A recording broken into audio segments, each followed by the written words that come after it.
process of the score was a long and lengthy one. We were putting on a whole variety of different test scores onto the film, and just trying to see what the film itself would speak to and would yield to. And the film was rejecting everything. Everything that was traditional film score seemed to reduce or simplify or sentimentalize what were layered subtextual emotions.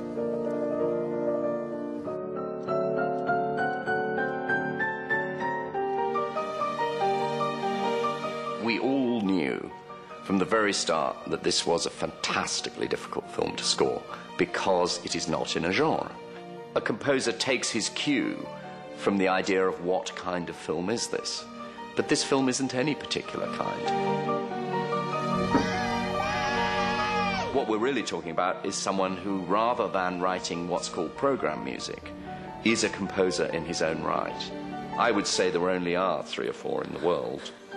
And I think, obviously, Philip is the preeminent example among those. We kept on referring back in our temp score to Philip Glass, who was not on board at the time, and it seemed an incredible stroke of luck and when he finally agreed to write the whole score for us. This is a movie about art. It's about how art affects life, which is, well, would you agree it's a little bit rare? We don't come across that very much. I liked it right away, and I said, oh, this is a very, very interesting movie with a lot of quality in it, both in the writing and the directing and the acting and everything. It's a very challenging job for a composer, because we'll say, how is the music going to function in this? And it looked to me, as I saw it even the very first time, that what the music had to do was to somehow convey the structure of the film.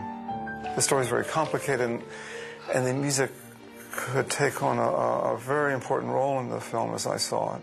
To make it viewable, to make it comprehensible, so the stories didn't seem separate, so that the stories was tied together. So the music, it seemed to me, had to be the thread that would tie the movie together.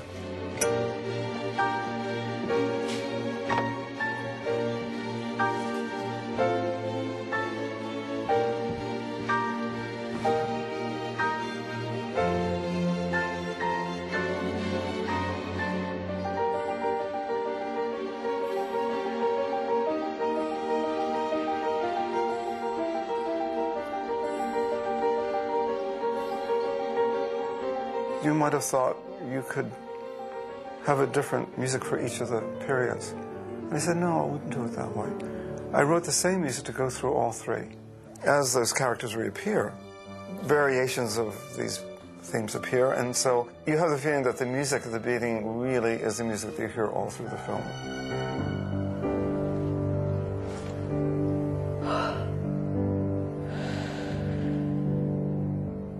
When you first hear it, it seems to start and to stop. And the next time you hear it, it just keeps going. And it's that feeling that you get in the morning where you're not quite sure you're awake yet. And the music does that too. It kind of starts and stops, and then it goes on and it stops, and it goes on and stops, and then it gets going. And then it just keeps going. It's kind of, maybe many of us had that feeling in the morning. I'll just play a little bit of it.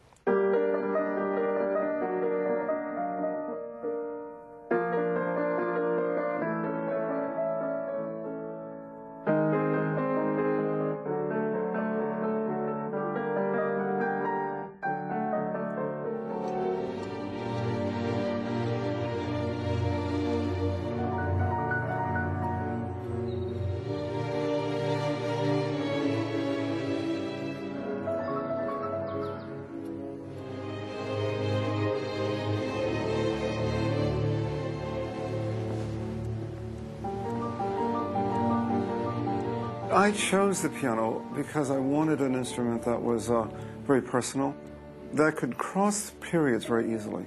The piano can do that. And I combined it with a large string orchestra to give it a kind of a density and weight of sound.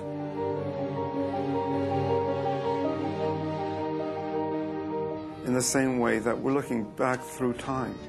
We're looking back and forward at the same time.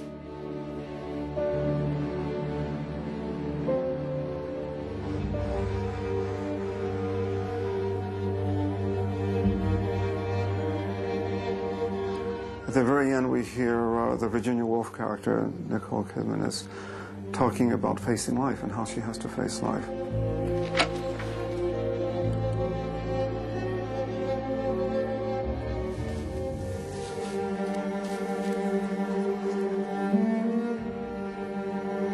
For her, committing suicide wasn't a tragic event.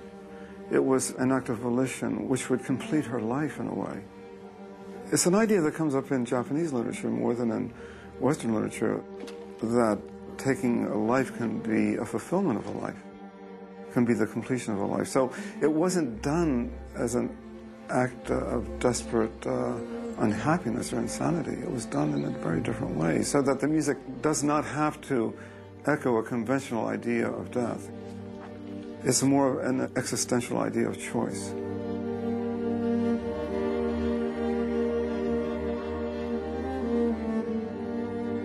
There's no question that the emotional point of view is conveyed by the music.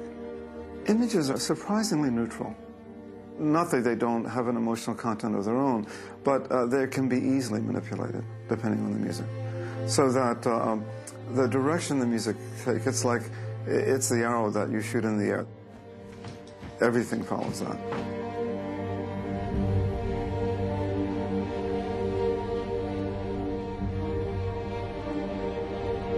What's fantastic is that Philip's work is incredibly complex. It works as a sort of another stream of consciousness within the film, almost as another character that links, complicates, and expands any particular scene that we're in. And there is a sort of gap sometimes between the image and the music, so that there is a counterpoint between the two. And I think he's written one of the great scores.